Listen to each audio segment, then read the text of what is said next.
Hello बच्चों, स्वागत है आपका मेरे यूट्यूब चैनल पे। आज हम शिक्षा निदेशालय द्वारा दी गई क्लास 6 की वर्कशीट 11 डिस्कस करेंगे, जिसका सब्जेक्ट है विज्ञान और डेट है इसकी 6 नवंबर 2020। यहाँ पर बच्चों आप अपना नाम लिखेंगे, यहाँ पर आप अपने कक्षा अध्यापक का नाम लिखेंगे। तो वर्कशीट को स्टार्ट करने से पहले जल्दी से मेरे YouTube channel Rishabh computer classes को सब्सक्राइब कर दीजिए बच्चों, ताकि जो भी मैं नई वीडियो डालूँ उसका नोटिफिकेशन आपको तभी के तभी मिल जाए। तो देखते हैं आज की वर्कशीट में। आज की वर्कशीट में हम पढ़ेंगे पौधों को जानिए कि पौधों के बारे में आज हम समझेंगे। तो फर्स्ट इसमें तना। तना पौधे का वह भाग होता है जो जमीन के ऊपर होता है। आपको पता है जो पेड़ होता है उसके काफी भाग जो है, जैसे जड़ होती है वो नीचे होती है और तना क्या होता है वो जमीन से ऊपर होता है। तो जमीन से ऊपर वाले भाग को हम क्या बोलते हैं? तना।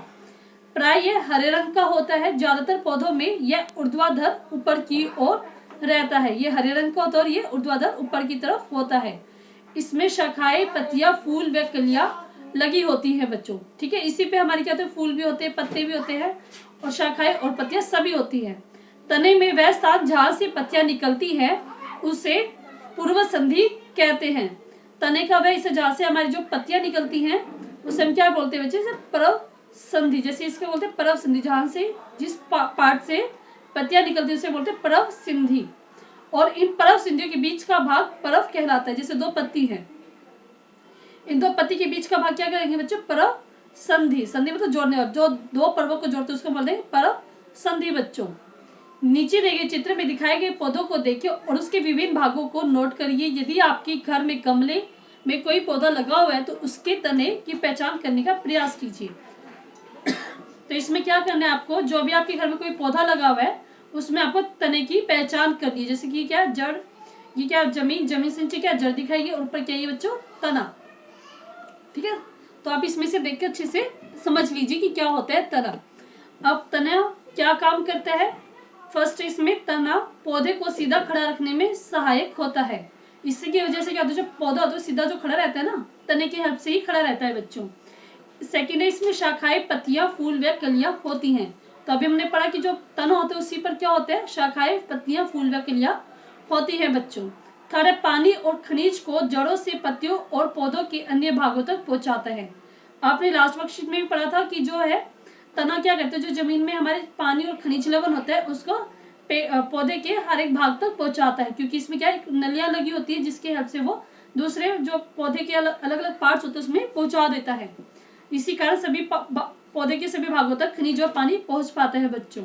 भोजन को पत्तियों से पौधे के विभिन्न भागों तक पहुंचाता है। वैसे अगर भोजन जो पत्ती तैयार करती है, क्लोरोफिल की हेल्प से पत्तियां भोजन तैयार करती हैं, उस भोजन को पौधे के अलग अलग हिस्सों में पहुंचाता है। नेक्स्ट है कुछ पौधे कितने पौधे के लिए भोजन बनाते हैं, जैसे कि नागफनी, कैक्टस। कुछ पौधे मतलब कुछ पौधे ऐसे होते हैं जिसके तने के पौधे भी भोजन बनाते हैं। जैसे कि एग्जांपल है नागफनी। नागफनी मतलब कैक्टस का पेड़, उसका जो तना है वो एक भोजन के रूप में इस्तेमाल किया जाता है बच्चों। अब आगे आपके लिए एक एक्टिविटी दी गई है। जैसे कि रीता ने सफेद फूल वाला एक छोटा सा पौधा लिया, उसने उसके तने को आधार से काट दिया। मतलब उसने एक फूल लिया, उसके जो आधार था उसको काट दिया और एक गिलास में रख दिया। उसको एक गिलास में रख दिया यहाँ पे, और जिसमें नीली शाही वाले पानी भर दिया, और इस गिलास में क्या है? नीली शाही भर दी बच्चों। उसने इसे एक दिन के लिए छोड़ दिया। एक दिन के लिए छोड़ दिया उसने। तो आगे देखते इसमें। अगले दिन उसने पाया कि पौधे के सफेद फूल की पंखुड़ियां पर नीले रंग के निशान आ गए हैं। जैसे कि आप देख रहे हैं यहाँ पे बिल्कुल व्हाइट और यहाँ पे क्या थोड़ा थोड़ा ब्लू दिख रहा है आपको। तो ये बता रहा है कि इसमें क्या थोड़ा दिन, एक दिन के बाद क्या हुआ? यहाँ पे कुछ कुछ ब्लू कलर आ गया। तो अब आगे देखते इसमें। सोचिए और उत्तर दीजिए कि ऐसा क्यों हुआ। ऐसा क्यों हुआ होगा बच्चों? आप खुद सोचिए थोड़ा सा, मैं आपको बताती हूँ ऐसा क्यों हुआ। ऐसा इसलिए है कि क्योंकि हमने नीले रंग में पानी में फूल का तना डाल दिया है और तने ने इस पानी को नीचे से फूल में पहुंचा दिया है। जैसे कि आपके यहाँ पे पास क्या है? तना था, तना पानी में डूबा हुआ था, तो तने ने क्या किया? यहाँ से नीले रंग लेके फूलों तक पहुंचा दिया। क्योंकि तना क्या करता है? जो जड़ से पानी और खनिज लवण लेके अलग अलग भागों में पहुंचाता है, तो उसने क्या किया? फूल तक भी पहुंचा दिया, जिससे इस फूल का रंग नीला हो गया। ठीक है बच्चों, तो इसी कारण जो हमारा फूल है वो थोड़ा थोड़ा नीला दिखाई हमें दे रहा था। आगे देखते हैं। तना जड़ों से पानी का संचालन करता है और पानी में घुलने वाले खनिज पानी के साथ तने में ऊपर चले जाते हैं। वही बात है जो तना क्या कहता है, जड़े से पानी में लेकर उसको तने के ऊपर तक पहुंचा देता है। तने में संकरी नलिकाएं होती हैं जिनके माध्यम से पानी और उसमें घुले लवण जड़ों से पत्तियों व अन्य भागों तक पहुंचते हैं। तो तने में क्या होती है, संकरी नलिकाएं होती है जिसके हेल्प से क्या होता है, पानी और उसमें घुले हुए लवण अन्य भागों तक पहुंच जाते हैं बच्चों। तो ये पूरा हमारा हमने समझ लिया कि तना क्या क्या काम करता है और कैसे वो खनिज लवण और पानी को पौधे के अलग अलग हिस्सों तक पहुंचाता है बच्चों। तो आगे देखते हैं इसकी वर्कशीट के क्वेश्चन आंसर। आइए जाने कि हमने क्या सीखा। हमने क्या क्या सीखा। फर्स्ट हमारे पास रिक्त स्थान भरने में पानी का संचालन डैश के माध्यम से होता है जो कि पौधे के तने में मौजूद होता है। तो पानी का संचालन अभी हमने पढ़ा कहाँ से होता है बच्चों, पानी का संचालन यहाँ पे संकरी नलिकाओं द्वारा होता है।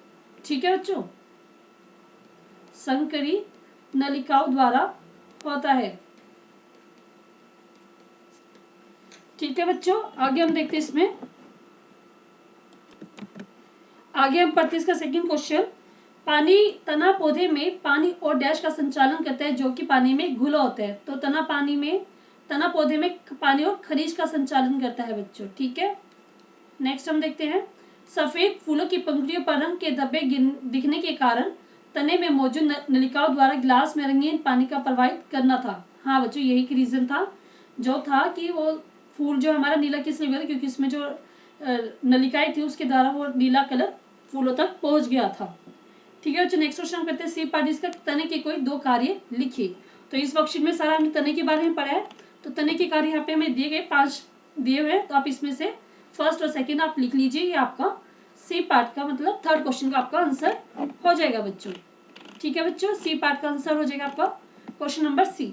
ठीक है, ये आपका सी पार्ट का आंसर। इसमें से आप कोई भी 2 पॉइंट लिख लीजिए तो आपका इस सी क्वेश्चन कंप्लीट हो जाएगा बच्चों। तो ये पूरी वर्कशीट हमने कंप्लीट कर दी बच्चों। अगर आपको समझ में आई, अच्छी लगी तो इस वीडियो के लिए लाइक जरूर कीजिएगा, अपने दोस्तों के साथ शेयर कीजिएगा। मेरे YouTube channel Rishabh memory classes को सब्सक्राइब जरूर कीजिएगा, जिसके लिए आप दबाएंगे ये वाला बेल आइकन, तभी आप मेरे चैनल को सब्सक्राइब कर पाएंगे बच्चों। Thank you very much.